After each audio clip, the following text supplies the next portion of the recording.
you're advertising AKA Thailand. You moved there. Can you talk about why you went to that camp in preparation for this fight? Well, I went to help Saul out with his fight against Bigfoot in Brazil, and I really liked the place, and it was a great place, and everyone was really kind, good to us, and it's affordable. First fight in Melbourne, Mark. How excited are you? It's not my first fight in Melbourne. I started my career here. UFC fight in Melbourne. Apologies. First fight, yeah. It feels great. It's come full circle. I started my career here in Melbourne, and I'm here in a different sport, at the top end. So it's great to be here with UFC, biggest organisation on the planet. Now you're in a phenomenal shape going into this fight. Is this the best shape that we've ever seen Mark Hunt in the UFC so far? Correct. Yes. What kind of weight are we looking at? How much did you lose over there in Thailand? I don't know what the weight was. I had a good nutritionist. Thanks very much for that. And just looking, ready to go. No weight cut this time.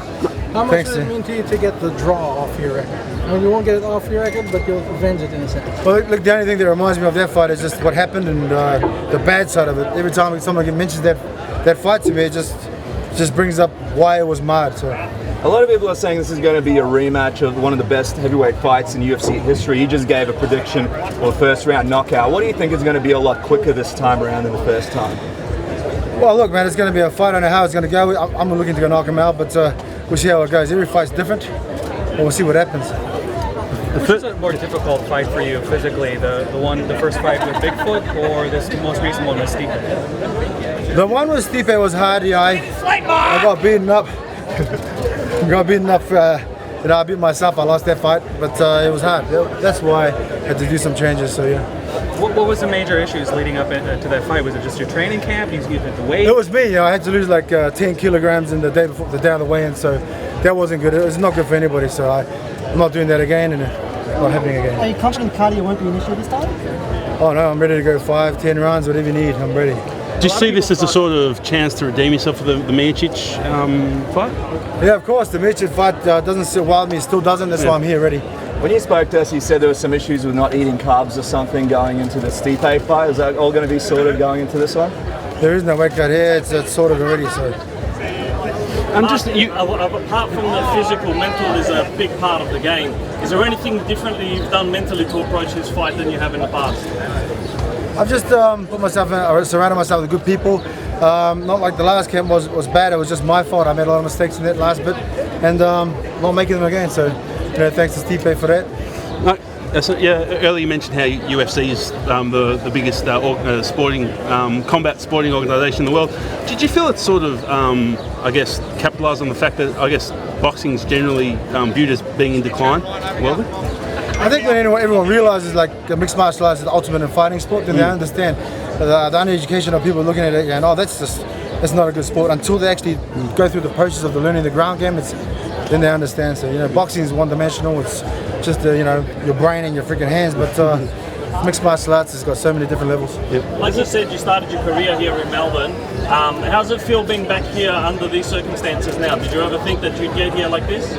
No, I didn't. Like I said, for myself, I didn't even want to be a fighter. But it's come full circle now here in Melbourne, and great city, Melbourne, of course. I started fighting in the Crown, in the K1 Oceania, and I'm back now with the UFC. So, thanks to God for that. Well, speaking of your story, your book's come out, and it's an incredible journey of your life. Some of the stuff that you've written in there, it's incredible what you've achieved in your career. How does it feel that that fans know what you've been through, and now they're on your side and they know the whole story behind everything? Well, look, for me to share the book, I said no to it like 4 or 5 times, but just to share my story so I can help others is the main thing, the reason why I did it. It wasn't for the money, I don't like to air my dirty laundry to anybody, but to help others in the struggle and the journey is something positive. I've been given a platform by God for the UFC, so this is the reason why I said yes to Vanessa for doing it. So, head to Australia. Vanessa, thank you very much. After your career finishes, Mark, do you think you're kind of making a sequel to that book? Only God knows. I have no idea, man, honestly. No idea at all. I'm just going with what I'm doing. So, yeah. You have 2 fights left. You mentioned you have 2 fights left. You have 2 fights left in your contract. Are you looking to renegotiate, or are you just is it waiting to see at this point? Like I said, I don't know, man. Every fight could be my last. This fight here, Sunday night could be my last fight. Who knows? How long realistically do you think you could go? You're 41 now. How long do you think realistically you could go on for? Do you feel? Mentally, I could fight forever. I feel I'm the best fighter on the planet. Yep. My mind says I can fight forever, but physically, I won't be able to do it. But I love fighting. It's just harder to. You got a lot of young up and coming heavyweights from Australia and New Zealand. They're bloody damn good, man. So it's hard to keep up with them. There's been opposition in this area to MMA, now it's coming back.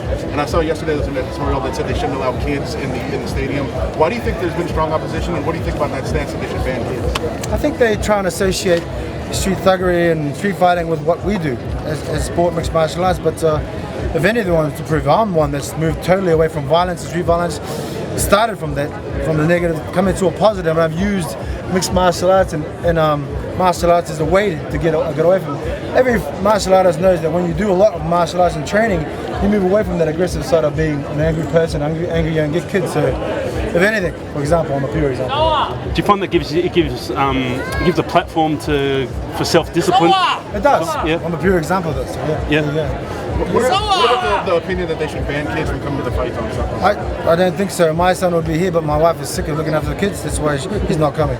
Well, a fellow legend, K1 legend Mako Krokop, just retired a few days ago. Amazing career. It was a fight that people wanted to see you guys have in the UFC. It's not going to happen. What were your thoughts when you heard that he's retired and he's gone from the UFC? That's his prerogative, and it's good on him. He's had a great career. It is what it is. If it's time, it's time. I don't want to be one of those fighters that just say it's time and then come back and say, I shoulda, woulda, coulda. When I'm out, I'm out. So good on him. You're a great striker. Do you think Bigfoot will try to take this fight to the ground against you? Honestly, I don't really care where it goes. I'm ready. Show us some love.